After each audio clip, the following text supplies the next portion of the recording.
Hello, everybody. Welcome to another Floaty Boat stream. There appears to be some kind of issue with Kick right now. So if you are able to watch this on Kick, great. If you are not, then I don't know what to tell you. It's not working. So yeah. The idea for today, honestly was kind of thrown together a little bit. I had another business meeting today and didn't really make a plan. But we're gonna talk about making a game with a camera. And kind of what you can do with a camera. I think that'd be nice to talk about. So we're going to make it in HTML and JavaScript. And we're going to make a new project for it. Let's make a new file, index.html, and increase this so you guys can see it. And start some music, I suppose.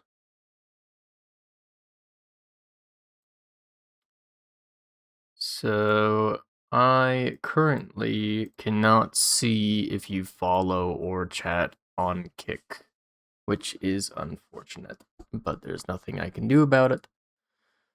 What else do we need? We need we don't necessarily need the MySQL to be, or Apache, sorry, to be running, but I'm gonna run it anyway, just in case. And then let's open Chrome and we will go to localhost / camera. So we are looking at the code we are writing. This is fine. This just says we don't have a favicon, which we don't. Let's turn the music down a little bit. Okay. Get some basic structure in. Doc type HTML, HTML, HTML, head, body, script. For now, I think we're just gonna do text JavaScript. I don't think we're gonna do anything complicated enough to do modules. We're gonna need a canvas because this is going to be a constant rendering camera sort of situation. In our head, we're gonna need a style so we can do some CSS. We should also do a meta charset UTF-8. And I'll just put some default CSS here. Vertical align top. Okay. Let's give an ID to the canvas. You can put some text in here, and this text should show up if you can't load the canvas. Like, let's say you're not using an HTML5 supporting browser. You could say could not load canvas, and that would show up if your canvas is not supported. That is one thing to take note of, I suppose. I will say this charset UTF-8, we haven't really taken advantage of that, I don't think. And we will explore that probably in the future. We will talk about different character sets you can use, why UTF-8 is kind of the standard right now. But for now, I just recommend putting it just to make sure that we're not going to have any issues with character translation on your browser. So yeah. Let's get some references. document get element by ID and canvas, and then can is canvas get context 2D. And then we'll make our update and render functions. We'll get a set interval going with the function or 1000 divided by 60. We've been liking 60 FPS, so we'll keep doing that. We're gonna update and then render. And yeah, that's pretty much the basics. Just to make sure it's working, we'll say fill style is red, fill rect at 10, 10, 50, 50. Okay, we drew a square. Let's get kind of a background going so we can see the difference between our body and our canvas. We said background white here and margin 15 auto 0 auto display block. Okay, we did not set a width and height on our canvas. So the width is going to be 900. The height is going to be 600. That's just a pretty standard resolution that I like, that fits pretty well on this page.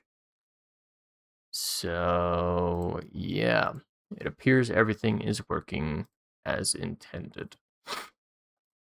Now, I want to discuss sort of different things you can do with your camera. And your camera, as I'm kind of describing it, is your space that you're using to view the game world. So the world can be bigger than this little square you're looking at, right? So what if, something was off screen and I wanted to be able to walk towards it and move it so it was on screen so I could see it, right? Because we don't want to be limited just to a world of 900 by 600 pixels. Well, we're gonna kind of make some math that works as a camera, and we're gonna move this camera around in the world, and then we'll display things to the canvas, sort of how the camera would view it, right? So there's a couple different ways you could do this. You could make an actual camera and then move everything in accordance to that, and we might actually do that. Yeah. Maybe we do that just to make it make more sense as far as the code goes. So let's make a camera here. So let camera equal, boom, we made a camera. We want the camera to be located at 0, 0 for now. So we're going to say X is 0 and Y is 0. And we're going to say that like the center of the camera is currently pointed at 0, 0, right? So we also know the width of the camera is canvas offset width, and the height is going to be canvas offset height, right? Because the camera is viewing our canvas's size. So we need something that we can look at with the camera. So let's make a player, and we'll say his X position is 0 and Y position is 0 as well. His width we'll just make him 50, height 50. It's a pretty decent size for us to look at. And let's try and render this out. So I'm going to say blue. Blue's a more friendly color. And we're going to just do our basic player X, player Y, player width, and player height, right? And I may have zoomed in a bit much. Okay. So now we have a blue square at this location. Well, we want our camera to be located at 0, 0 and player to be 0, 0, but the camera, we want the 0, 0 to be like the center of the camera, right? So what if, for instance, we just say, why don't we just translate the canvas to the center of the canvas? That would kind of create this effect I'm looking for. So let's just say before render, because it's kind of related to rendering, we will say translate, and we are translating it to canvas offset width divided by 2, canvas offset height divided by 2, and refresh. Now it's drawing in the center, right? So is this sort of the idea we're going for? How about we decide on a general size of sprites we were going to use. So everything will be on the same grid and be the same size, sort of like some of the older Pokemon games. So let's say the sprites are going to be like 32 by 32, right? So a little bit smaller. Well, I don't want to place things from the top left in the camera. Essentially I want 0, 0 to be like exactly the center of the camera, right? So let's say we're doing this much minus 16 and this much minus 16. This should center the cube, which means if you spawned at 0, 0, the location 0, 0 in the game world, then you should appear in the center of the camera when the camera is at 0, 0. So now we have sort of a grid system that we're working with. We can add some controls, right? Let's say document.onKeyDown is a function. And we're gonna need our default controls. So I'm going to attempt to create a quick little listener that will tell us what our keys are. So that we can adjust those, right? So if I refresh WASD, and that should be what we're looking for. So if I say if e.key code is 87, that is W, and then we need to open this, close it here. We'll just copy this 4 times. And 65 was this one for A. So WAS is 83. And then D was 68. So D So WASD is kind of how I'm ordering it. I like to do up, down, and then left, and then right when I program, because W and S will follow a lot of the same logic, and A and D will follow a lot of the same logic. They'll just be opposites of each other. So that's why I like ordering it like that. Now let's make some toggles for the players moving. So is up false, is down false. These should be commas. That's why it's getting angry with me. Is left and is right. Okay. So when we push down on these keys, then player is up is true. Player is down is true. Player is left is true. And player is right is true. And then I probably should have just copied this after I did this. So I could say false and then just copy it like this. And we're good.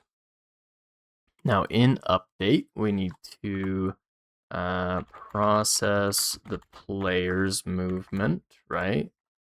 So let's make a little function here called process player.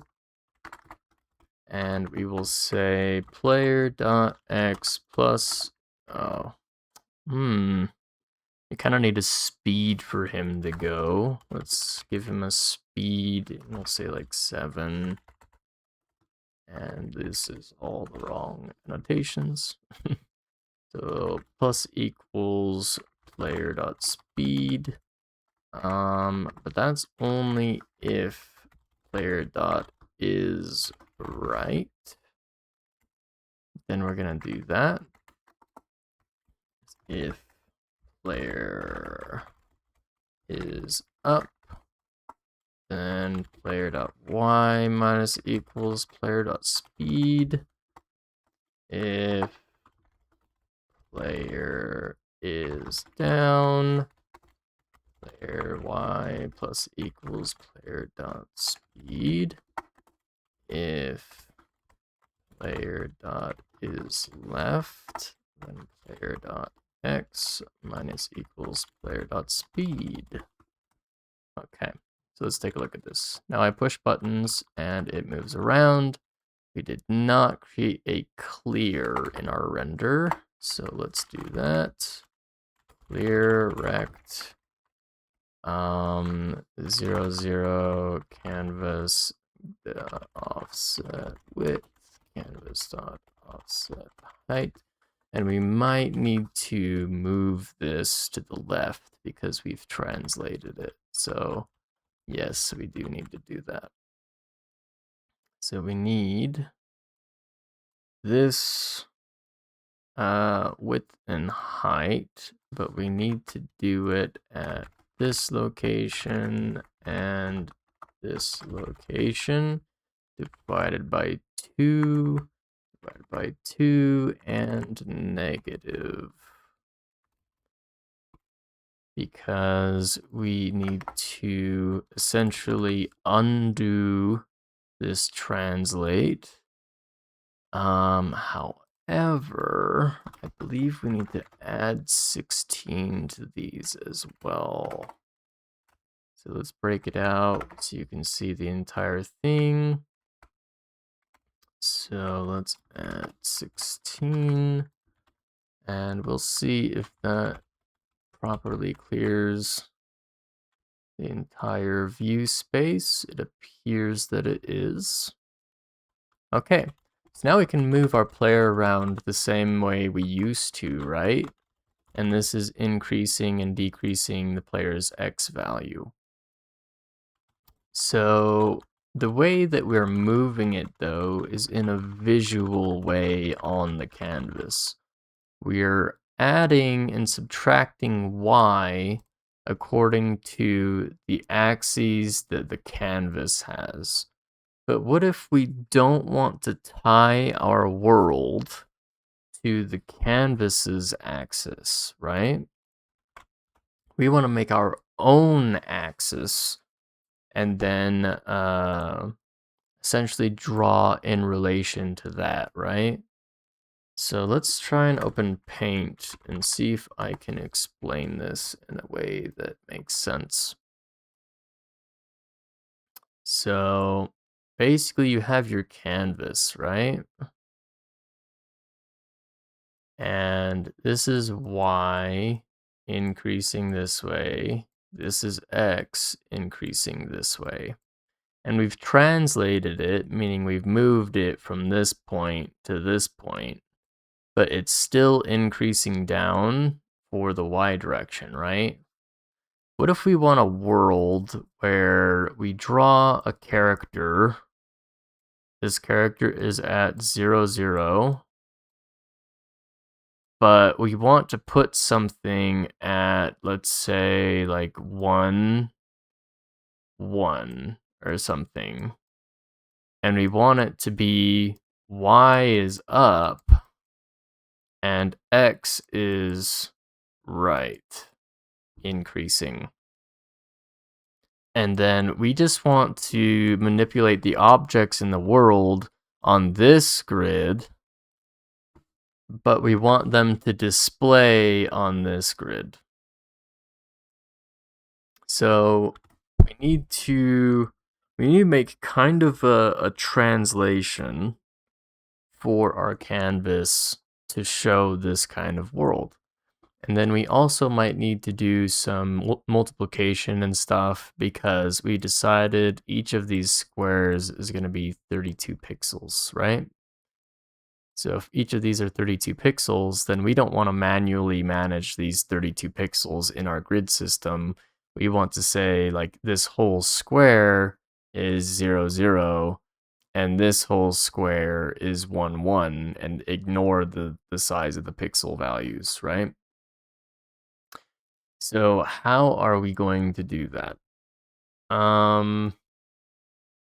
Let's kind of move this off to the side. Well, we can't just do like plus and minus the same way we used to. We need to say, I want to delete the keys being pressed here because we're gonna have to do that to show. So we want x to be up, or y to be up, and x to be right, right? So if we want the player to move to the right, then we need to increase the x value. So we'd say player.x plus equal player.speed, which is the same as we had before. And left is also going to be the same as we had before because left and right isn't changing, right? We were already increasing to the right and decreasing to the left, so we don't need to translate that. However, if we're going down, now we said player.is down, y would be minus equals player.speed because we're going down our game grid, right? Then player.y plus equals player.speed because we're going up if we're going up, right? Well, if you run this, you'll notice if I push W, which is normally up, now we're going down. And S, again, we're going the opposite direction, right? Well, what we can do to quickly make this conversion between canvas and world, since we're just flipping the Y value, is we can go down to where we're drawing the player and we can just say minus Y instead of just player.y. And then when we refresh, now up is up and down is down, and left is left, right is right. So it all appears to be working now but we've flipped the y-axis in the game world, and we're just displaying it in a backwards way that will display it properly. Now, we also need to have sort of a conversion, because we said the grid system is also going to act as like increments of 32, because our pixel sizes for our sprites are 32, and we don't want to place things by pixel, we want to place them by the grid that we made up with, right?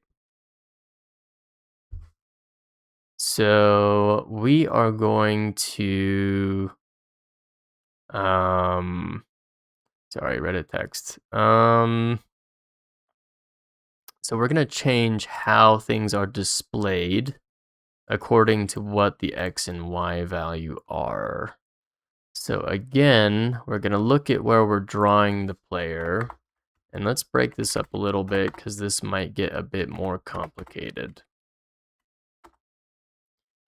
So we said player.x and player.y, but we actually want to multiply that by 32 because we said that was our pixel size for our sprites, right? So if I refresh, now we're still in the center, but we're flying all over the place because the way that we are moving the player is by the player.speed, which is not the kind of game really that we're looking at right now. So let's change it so instead of speed, you're just going up 1, you're going down 1, left 1, or right 1. Okay, so now this makes more sense. What I do want to do is make it so when I push up, I only go up 1 square until I release. And to do that, we can say, you push the button down, it'll say is up as true, right? When you release it, it says it's false, but we need to make it so after we do something on true, it's going to change it to false anyway. And let's take a look at that. So we said here, if is up, then we're going to move the player up, right? And similarly with all the other ones. I'm adding braces so that we can add more code in these conditions. So right after we move the player up, well, we don't want the player to be going up anymore, right? So what if I say player.isUp is false? And similarly, say like player is down is false.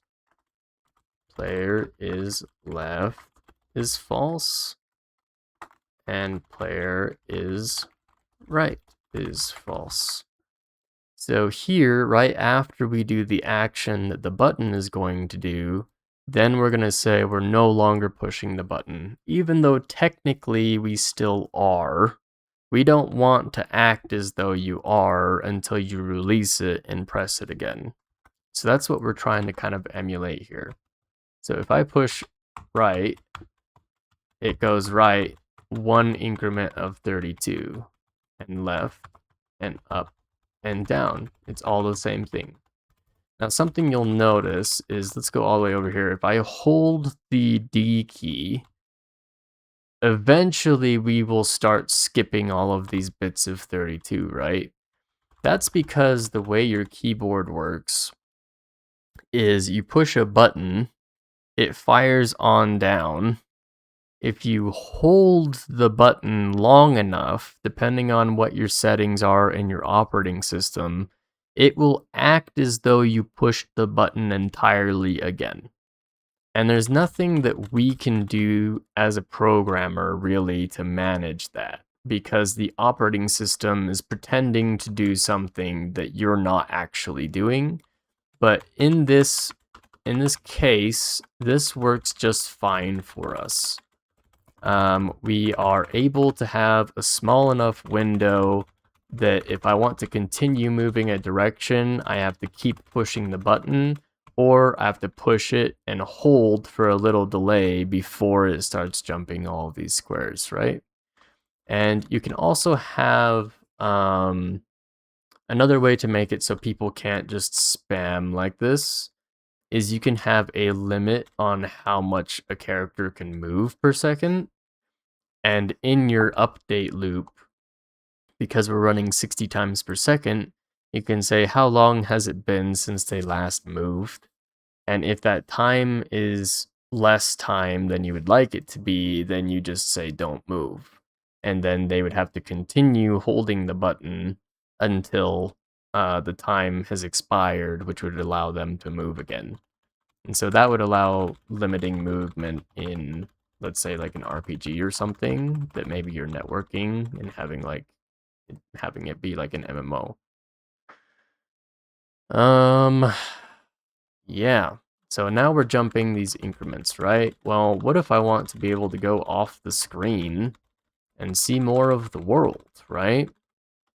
So let's make some more of the world to look at first. Let's say I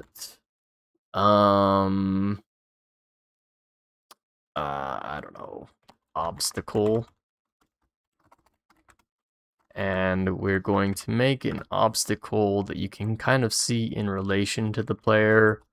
We're going to say x is 0, y is 0, width 32, height 32, and then we don't actually want it at 0, 0. Let's put it at 1, 1 to kind of mimic the sort of thing that I drew in this image, where it will be here and we will be here.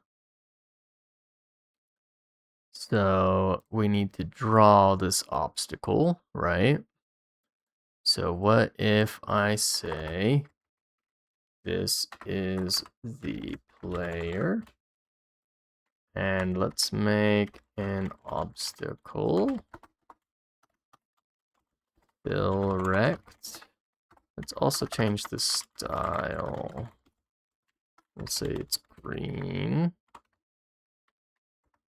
And we said obstacle.x, obstacle.y, obstacle.width, and obstacle.height. However, due to our new gridding system, we need to draw it the same way that we're drawing our player, right? So we need to flip the y-axis on the y. So let's do that. And then we also need to multiply these by 32 because we wanted it on a 32 pixel grid. So now when we draw it, it draws it right here, which is the same way that we wanted in our example, right? Now you might think like, okay, I don't want to like do all this math or whatever for every obstacle or whatever I draw, right? Well, you can make a function for it. That'll make it easier. So let's say function, we'll say like render object, something like that. Then you can say, well, I need the x position, which we'll just say like x. I need the y position, the width, and the height, right? In an image-based game, we'd also probably need to take in the sprite here. Pretty much we're mimicking whatever we're going to be doing to draw the object. So here I can say, well, I want to fill a rectangle at the x position, the y position, the width, and the height. But I want to do it at the new coordinate system that we created. So let's do it at -y, and then this times 32, and this times 32. So now if I call render object, and I give it our normal coordinates and height and everything, then this function will automatically translate it so that it's drawn from our game world onto our canvas world, right? So let's go back, and instead of fill rect, we're going to say render object. And instead of fill rect, we'll say render object.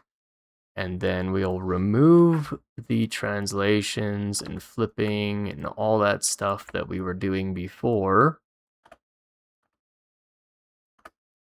And now we just have our regular things that we would normally put in this sort of style, right? So let's refresh. Render object is not a function. That's because it's not part of Canvas. It is just a function by itself that we made. And now we're still rendering the same exact thing we were before, but on a new grid system. So we have these two objects. Let's also make a third object that we're gonna make, let's make it red, I guess. I like RGB for values. And we want to make another obstacle. I think I'll just call it obstacle 2. Now we want this to be off the screen. And we'll keep it on the same Y as that one. So let's try like 10. And then we will render this obstacle 2, 2, 2, 2. Okay. Refresh. Okay, it's not quite off the screen, but it is a good thing to know that it is drawing. Feel like I just forgot something. I want to draw the player after these obstacles, just in case we run over the obstacle. To demonstrate, I want the obstacle to turn blue if we're on top of it, because the player is generally the most important object on your screen. And so if I move over here, I want to eclipse the object that was already there. Generally, you would set up some sort of collision detection or something to make sure you can't go over certain objects. But in this little test dummy scenario, it's fine, and I just want to know where the player is at all times. Okay, so we need to move this red square off of the screen. Let's go back up to red. Let's try 15, not 115. That's definitely off the screen. We refresh and it's gone, which is great. That's exactly what we wanted. It should be off the screen somewhere over here. So now you're saying, okay, well, we can move towards it, but that's not moving the camera towards it, right? So we need to set up some logic that says we want the camera to follow wherever the player is. So we're gonna say,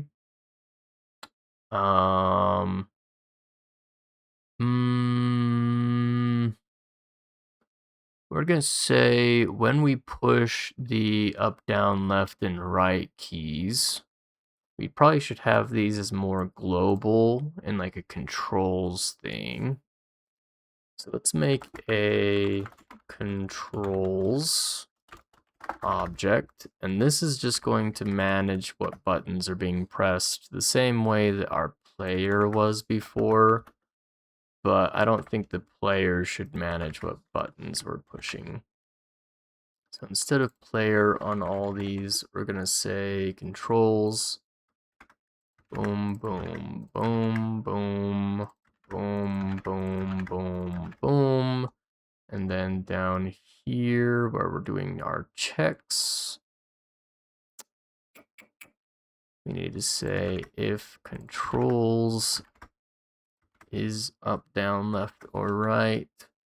I believe I caught all of the references here. Try it out. Okay, we're jumping around all over the place because we need to change these as well. All right, it appears to be working as intended again.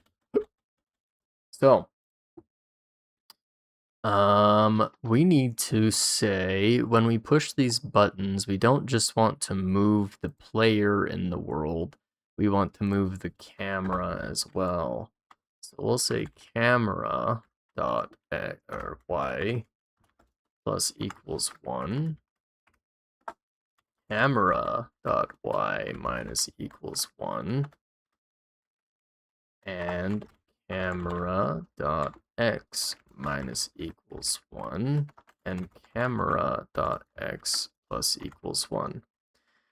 Now I'm going to disable the player movement for now, just to make sure that the player's movement and the camera's movement are completely separate. Now you'll notice I push all these keys and nothing happens, right?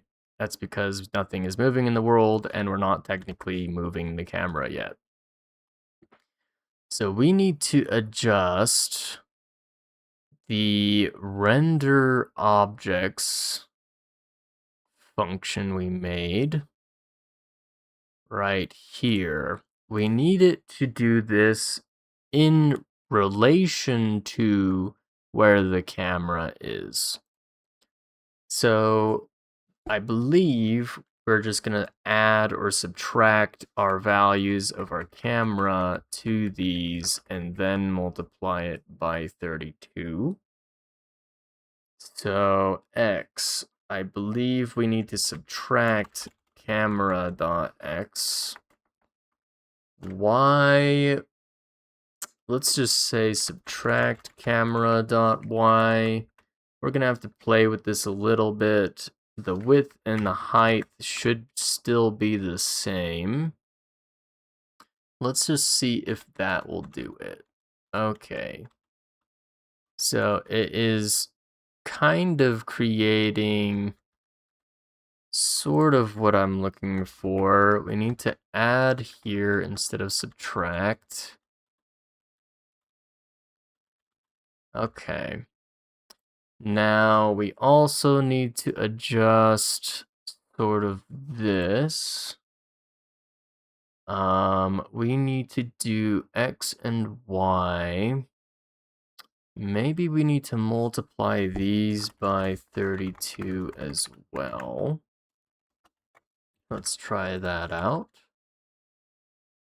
Okay, that is exactly the sort of idea I was looking for. And now you see if we move the camera to the right, we can see this red obstacle now.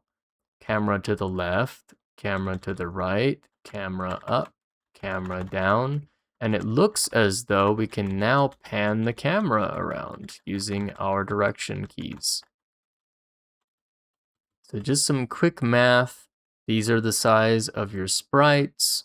And then this is flipping the y-axis so that we have y is up instead of down. Some people like flipping the y-axis, some people don't. That's kind of a preference that you're going to have to decide. And then we just need to adjust where things are being drawn in relation to where our camera is instead of where it is in relation to the canvas. So that's cool. Let's re-enable our player movement. And you may notice that now when we move, the camera is centered on the player and the player moves around the world, right? So that's the idea we were going for. And you don't need to do this on a grid system either. You can just randomly place things at pixel values, and this will work as well. And you don't have to do incremental movement like this. You could do constant movement like we did in Cube Wars. But yeah, that's the basics of creating a camera for your game. And some people like to do sort of a mixed thing where like their players X and Y is the camera's X and Y. So anytime they reference where to draw something, they do it in relation to where the player is located. And in that case, you would just basically like essentially what we've done is we've made a camera with this position and player with this position, and we're adjusting them both, but they're always going to have the same X and Y position, is why the player's in the middle. But because they're always going to be the same X and Y position, we could, instead of saying camera.x and camera.y, we could say player.x and player.y, and it would be the same thing. So you can program it either way. That's kind of preference as well.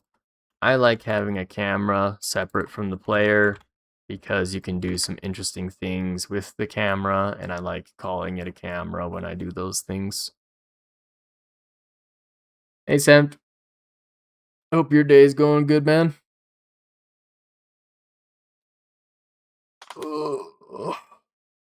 I had a business meeting this morning that I think went pretty well. So, you know, not a lot to talk about as far as that goes. It's a good thing you're always doing good, man. Honestly, I think a lot of people wake up in the morning and they don't want to face the day. And I think that's really depressing.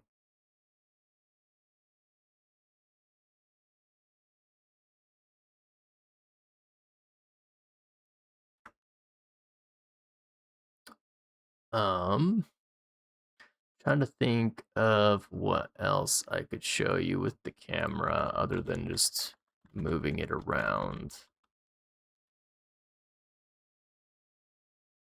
For you, it's 7 p.m., not exactly morning. Yeah, well, hope you're having a good day, man.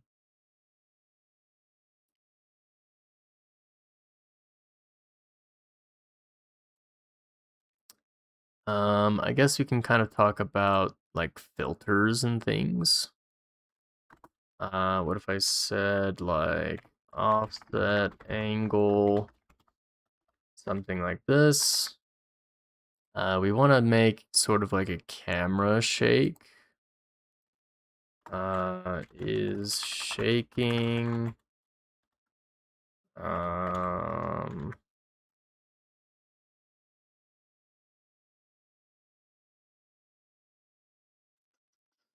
Where's my mod actions for this thing? Okay.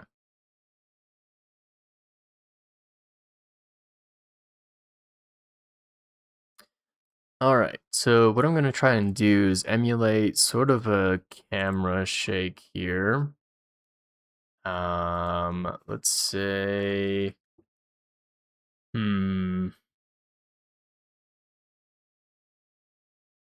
maybe like shake count, something like that. And we will say if, let's make it so if we push the space bar, it will shake the camera. Banana. On a 25 stream streak. Holy shit, we've been doing this for 25 days. That's crazy. This goes to show you do something every day, eventually it's gonna stack up, right?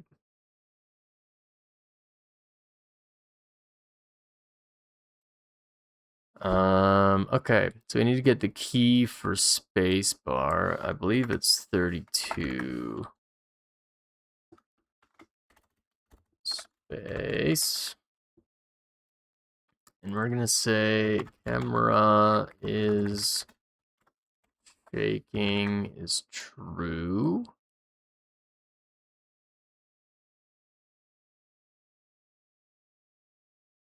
Yeah, we've been doing this for quite a while, you know. Kind of surprises me. And then again, if we release the space, I don't want to say it's not shaking when we release it though. I want it to kind of auto release, sort of like our keys are doing right now. Because of how our game is set up, we don't actually need to listen for key up right now, because we already have it automatically disabling our key. So when we release, we don't need it to disable again. So we're gonna do a similar thing with the camera shaking. We're gonna say the camera's shaking. Let's do a process camera function. Process camera. And we're gonna say if camera is shaking, then we need to say,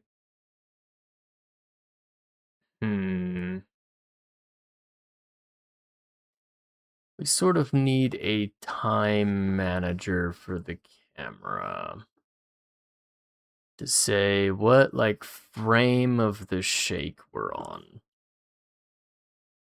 I'm trying to think of a good way that I want to manage that.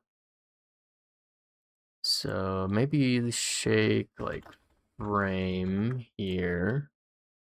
And let's make like a 30 frame animation, something like that.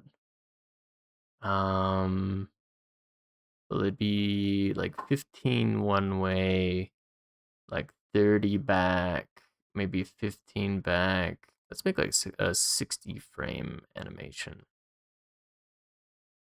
So we're gonna say if camera dot shake frame, we're gonna say if it's less than 15, then we want to say camera dot shake angle. We probably called it something else. Yeah, we called it offset. We're gonna say shake angle,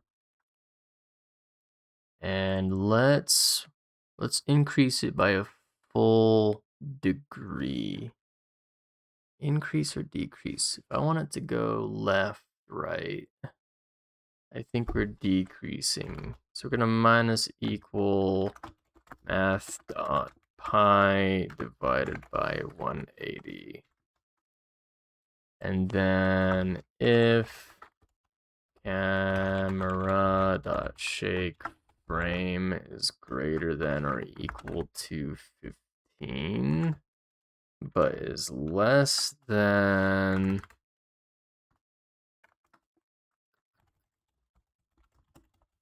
if it's less than, let's see, 45, then we want to go back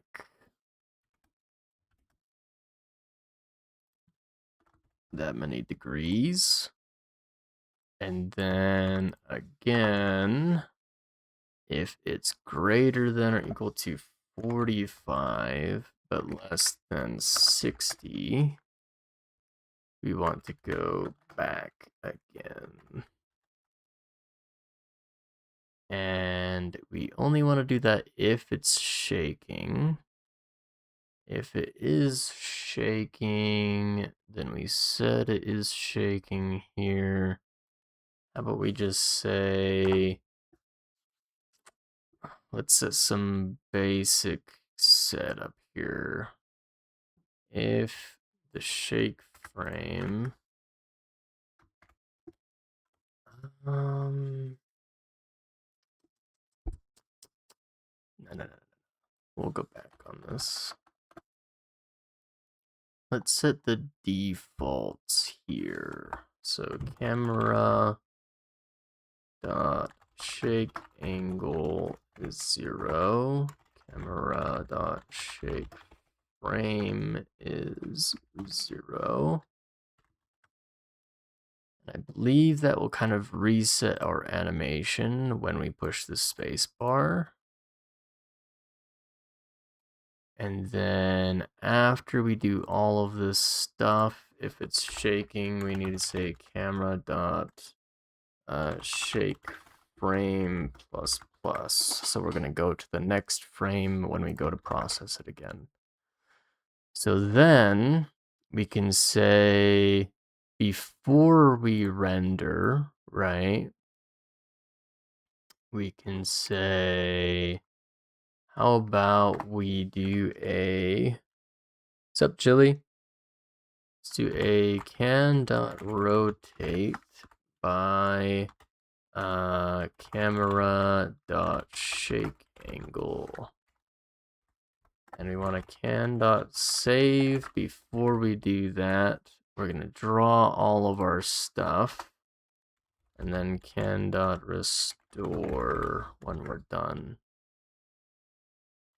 So we're trying to make it so when we push the space bar, it kind of shakes the camera a little bit. So you can see I push the space bar, it like tilts it left and then tilts it right. We of course need to adjust it a bit, how it's doing this. But so I think it's rotating around this bit since that's what we translated to, right? So what if we don't subtract here? How does that affect the game? So everything moved a little bit to the right. So we need to go to where we're rendering it. And we need to say, you know what, we want to draw everything at -16 of whatever that is. Because now we're centered again, but the canvas is going to be in the center. So when I push space, it shakes around the center of the canvas. So now we have this little camera effect whenever I push the space bar that shakes left and right. Now, normally you would do this, let's say if you took damage or something, right? And we can make the animation faster. I'm gonna go to here. Instead of 15, what if I said like 7 or something? 7, and then said like 14, and then we also need a cap on this, but anyway, 14 again, and then I said what would this be, like 21 or something? And then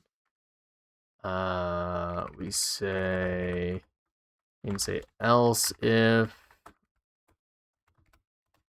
because none of these conditions are going to be are all going to be true at the same time, right? And then we can say, well, if it isn't essentially less than 21, then we can say camera dot is shaking is false. Camera dot shake frame 0.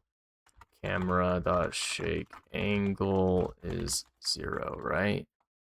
So this should kind of reset it if we go through the full animation and also disable it. Okay. So now we have like this double shake, which isn't exactly what I was going for, but it does look kind of nice.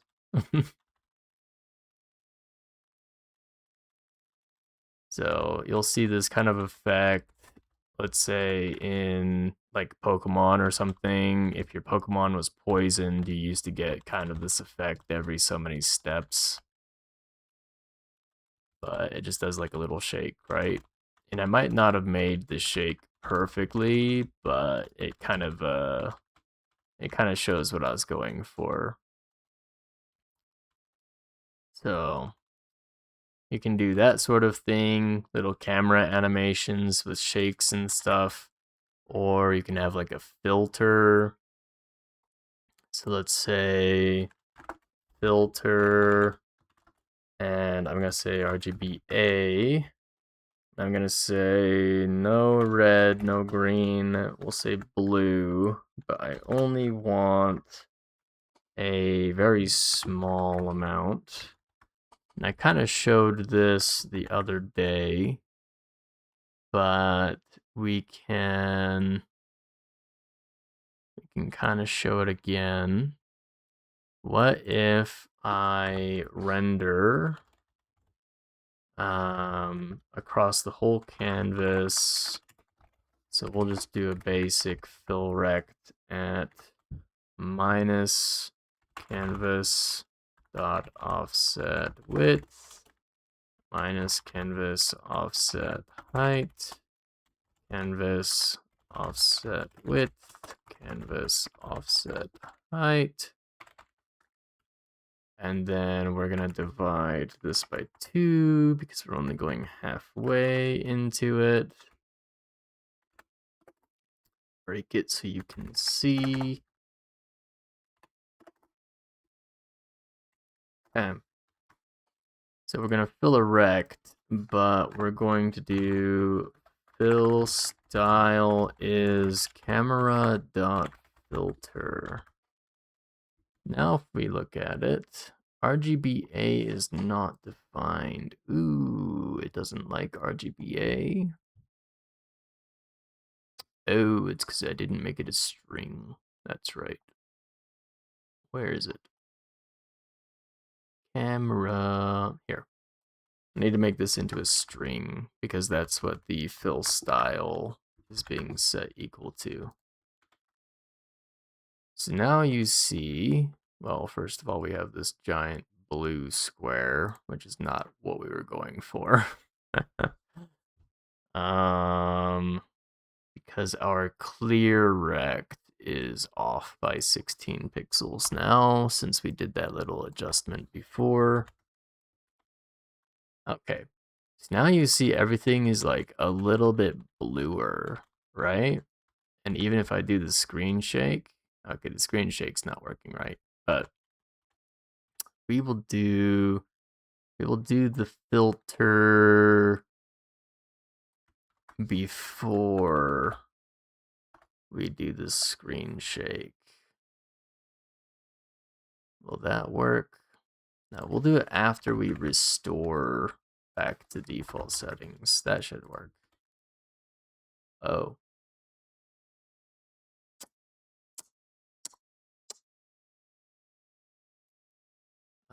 That's because we're not changing the fill style. Working out bugs as we go. Okay, now we're good. Now if I shake it, even if I shake it, the whole canvas should be on the filter. So you see, like, everything is just a little bit more blue. We can do the same thing and say, like, the filter is like kind of a yellow. How do we make yellow? Is it red and blue? Was that it? Nope. Or sorry, RGB. Let's just try some different stuff here. Okay, so we made like yellow. Now everything's a little bit more yellow. It might be hard to see with the objects, but you can at least see the canvas is a bit more that color, right? And then we can also change the intensity. We can say like 6 and save it. Now everything is a lot more yellow, right? So this is kind of a filter that you can do. And I would suggest making a filter like this for something like a day-night cycle. So if it's nighttime, then you can do like a blue filter. If it's daytime, you can do more of like a yellow filter. Maybe like a 0.3 would be a pretty, maybe even like 2. You don't want to go too hard with the filter. But yeah, like 0.2 I feel like be a pretty decent day filter.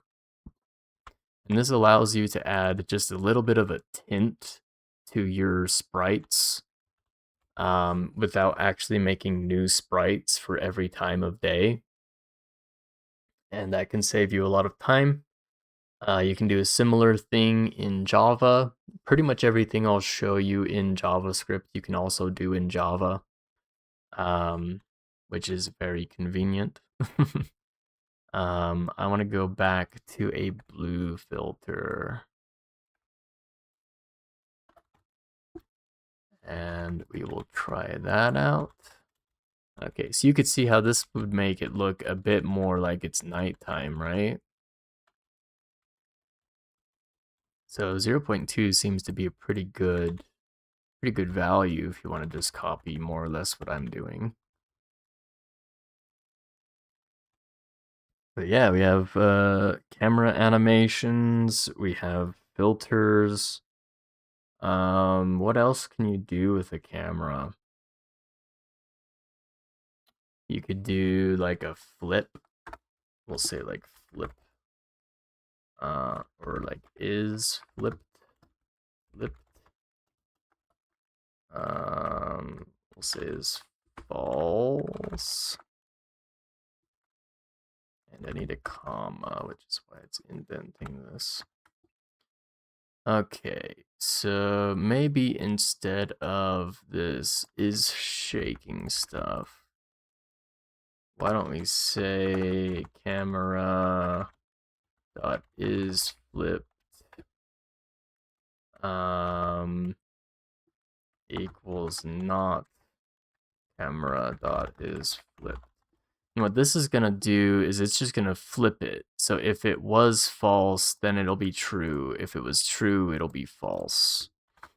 So then we can say in our rendering,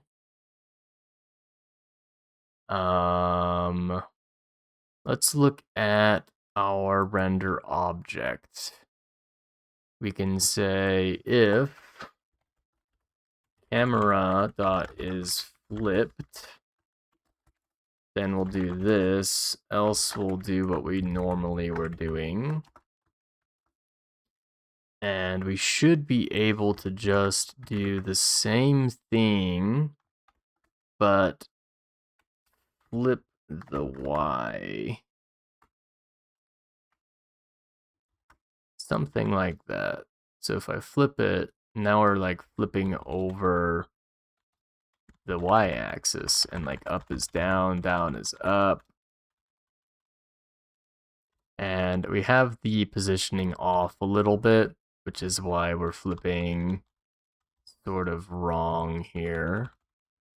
So you might need to do some adjustments to where you're flipping the canvas, which would be in here. Let's see if where are we flipping to? If this is standard, we're flipping about 32 pixels. So if I even just said draw it at minus 32y, there we go. Now we have a perfect vertical flip where like the world is completely flipped across its y-axis, which is absolutely insane and would drive me crazy if someone did this to me in a video game. But every time I push the space bar, it completely inverts the y-axis. And so you can do that kind of thing with the canvas too. Very jarring.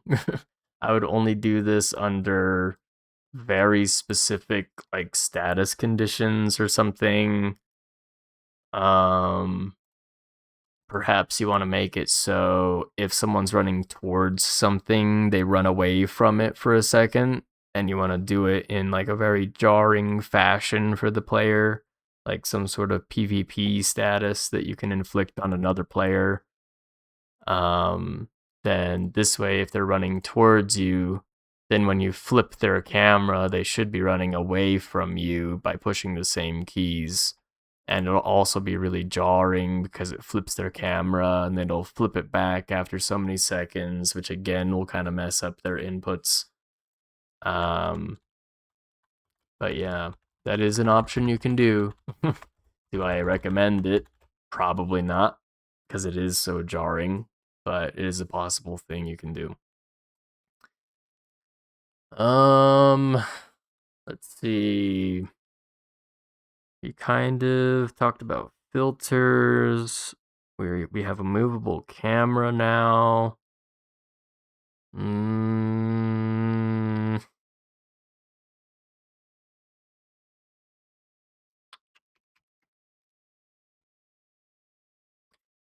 Can't think of a whole lot else you would want to do with the camera. And I wouldn't jump on too many of these filters and animations and everything for the camera, because it really can be jarring to the user if the camera is just permanently shaking and has all these colors being flashed at them. And there's also an argument that if someone with like epilepsy was playing your game, that could cause them to go into a episode. So I do not recommend doing a lot of crazy things with your camera, but a little bit is tasteful and can really add to the feeling of your game.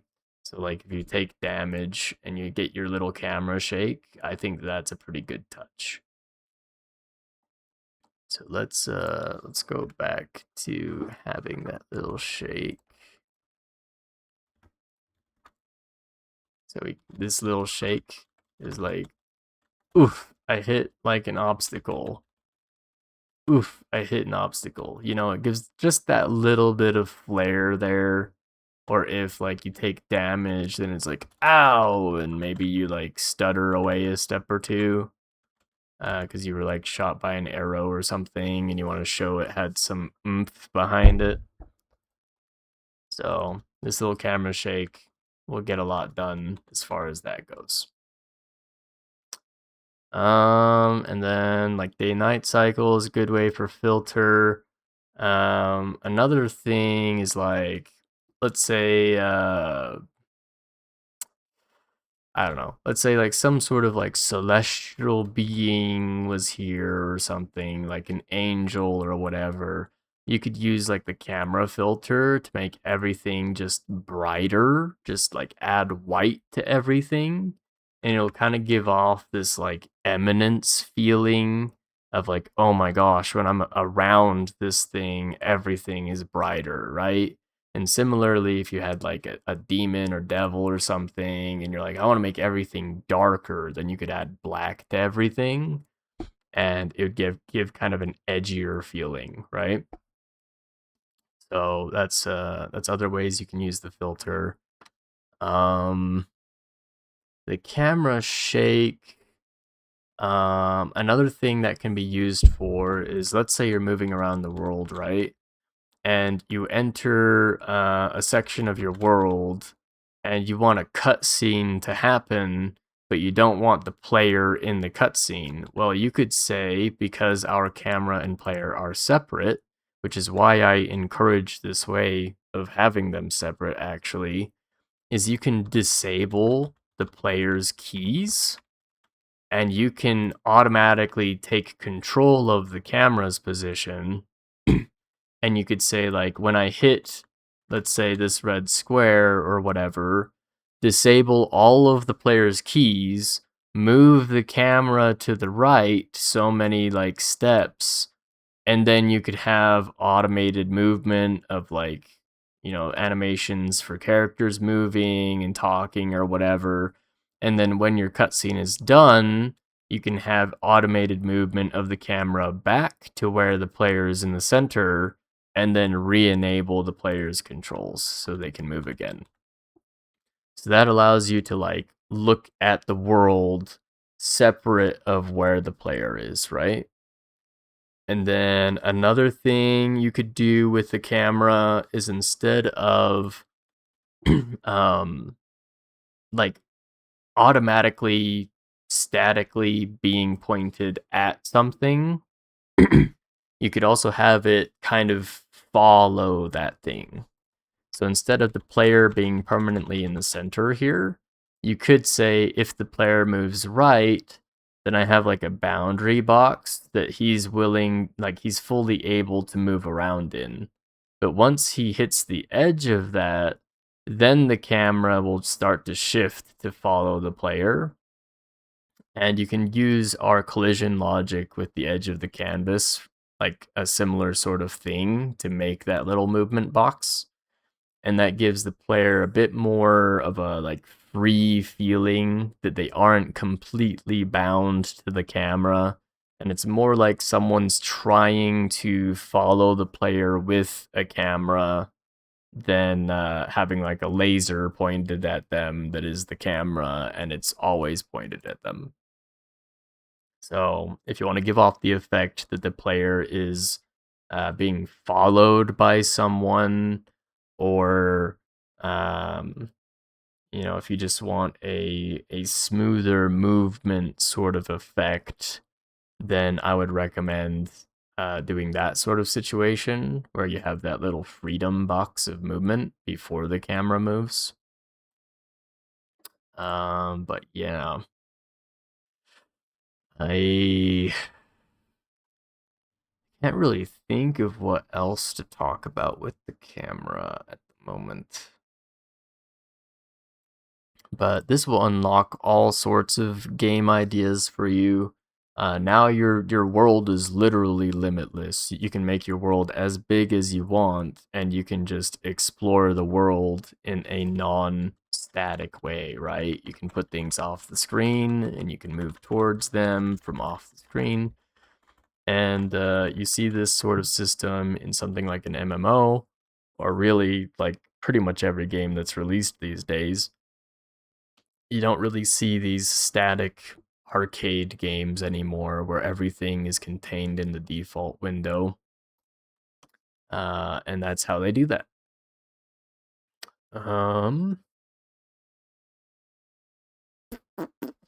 Kind of feel like I'm just talking while I think of different ways you can use a camera.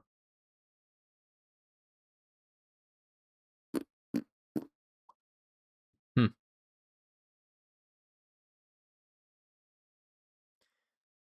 Yeah, I don't know. I don't really have anything else planned to explain, as I said earlier. I didn't really make a plan for today, unfortunately.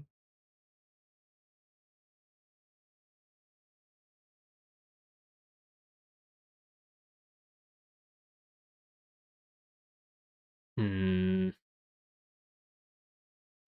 I don't really want to jump into making a game right now. And using this sort of system, the only difference with collisions is actually, I don't think there's a difference with the collisions, other than maybe that the Y would be flipped depending on how you programmed it. But the collisions should be relatively the same. Um,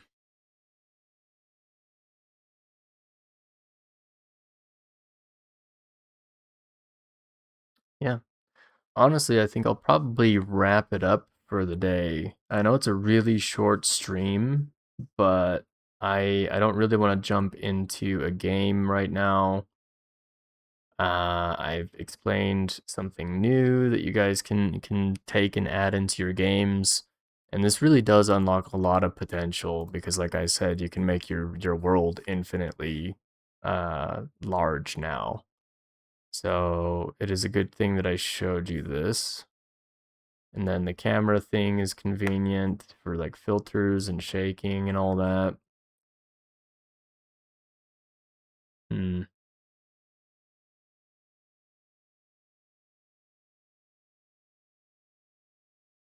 Yeah, I mean, I think I'll just wrap it up. Um, tomorrow we will likely actually make a game, um, utilizing even maybe this sort of setup. We'll see. I've been thinking about like a visual novel or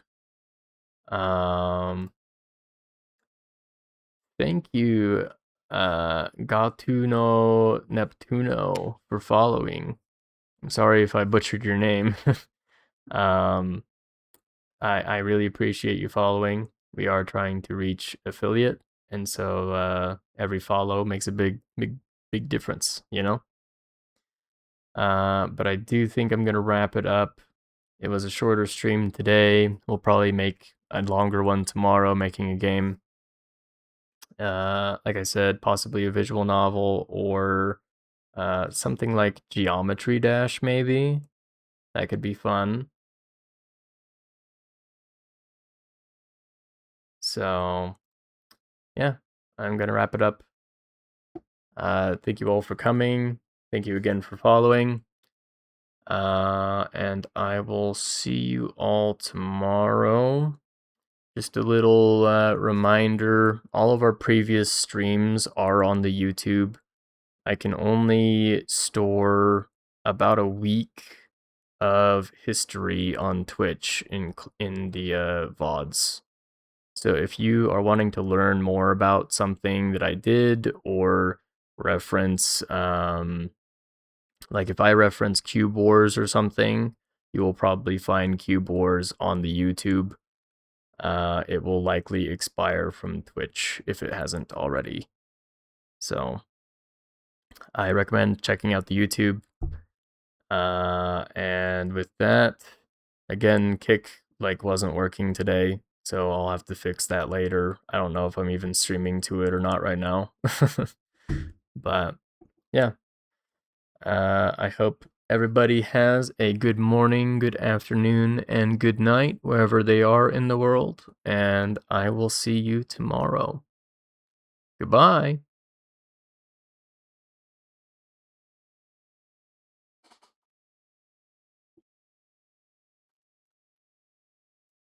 One more quick thing. Everything that we make is going to be on GitHub. The GitHub link is in my about. So check that out as well. Okay, bye.